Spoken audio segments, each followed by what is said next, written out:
পাঁচটি আমল আপনার ভাগ্য পরিবর্তন করে দিতে পারে। ভাগ্য পরিবর্তন হবে না, তবে কিছু আমল আছে যার মাধ্যমে আল্লাহ পাক রব্বুল আলামিন আপনাকে বিপদ আপদ থেকে হেফাজত করতে পারেন।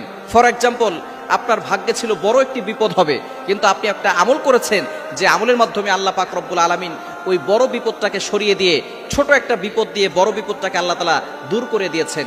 এজন্য আমরা এই পাঁচটি আমল করব। এই আমলের মাধ্যমে আল্লাহ পাক রব্বুল আলামিন আমাদের জীবন চলার পথটাকে সহজ করে দিবেন। এক নাম্বার হচ্ছে দোয়া করা।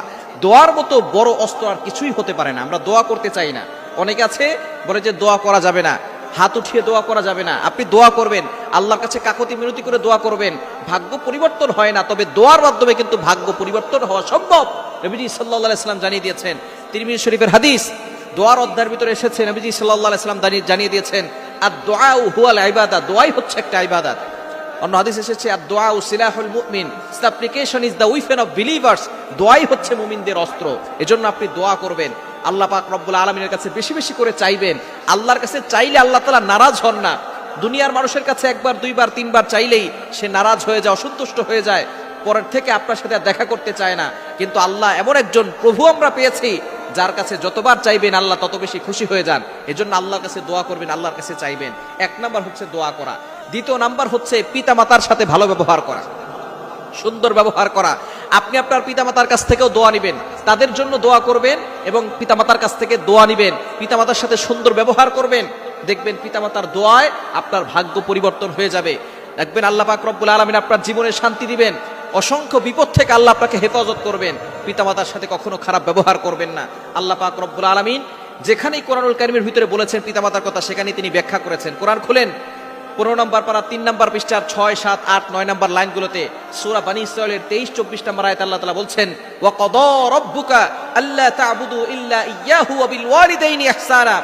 আল্লাহ তাআলা বলছেন, ওয়া ক্বাদা রাব্বুকা, আমি আল্লাহ তাআলা অর্ডার করে দিয়েছি, ফয়সালা করে দিয়েছি, আল্লা তা'বুদু ইল্লা ইয়্যা, আমি আল্লাহ ছাড়া কারো ইবাদত করা যাবে না। এরপরেই বলছেন, ওয়া বিল ওয়ালিদাইনি ইহসানা, good dealings with parents, good behaviour with parents, পিতামাতার সাথে ভালো ব্যবহার করো। এরপর আল্লাহ তাআলা ব্যাখ্যা করেছেন, ওয়াবিল ওয়ালিদাইনি ইহসানা ইম্মা ইয়াবলুগান্না ইনদাকাল কিবরা আহাদুহুমা আও কিলাহুমা ফালা তাকুল লাহুমা উফফি ওয়া লা তানহারহুমা ওয়া কুল লাহুমা কাওলান কারীমা।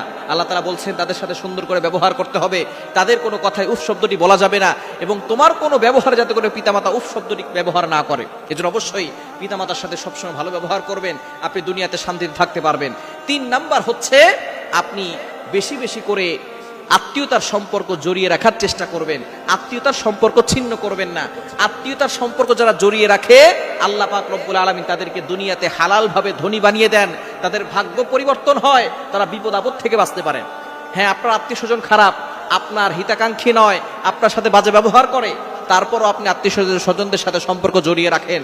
আল্লাহ পাক রব্বুল আলামিন যারা জুলুম করতেছে, যারা অন্যায় করতেছে, তাদেরকে শাস্তি দিবে, কিন্তু আপনি আপনার নিজের দিক থেকে তাদের সাথে সম্পর্ক বজায় রাখেন, তাদের জন্য দোয়া করেন, দূর থেকে তাদের খোঁজ খবর রাখেন, দেখবেন আল্লাহ তাআলা আপনার হালাল ভাবে সম্পদ বাড়িয়ে দিবেন। 4 নাম্বার হচ্ছে ডোনেশন করবেন, দান করবেন। দানের মাধ্যমে আল্লাহ তাআলা সন্তুষ্ট হয়। হাদিসে কুদসির ভিতরে আল্লাহ তাআলা নিজে জানিয়ে দিয়েছেন, আস-সাদাকাতু তুতফিউ গাদাবার রাব্বি ওয়া তাদফাউ মিতাতাসসু।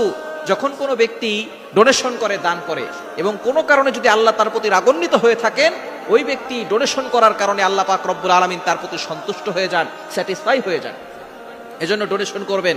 নবীজি সাল্লাল্লাহু আলাইহি ওয়াসাল্লাম আরো জানিয়ে দিয়েছেন, আস-সাদাকাতু তাদুররুল বালা, donation protect from all accident, সকল বিপদ আপদ থেকে দান মানুষকে হেফাজত করে। এজন্য দান করবেন।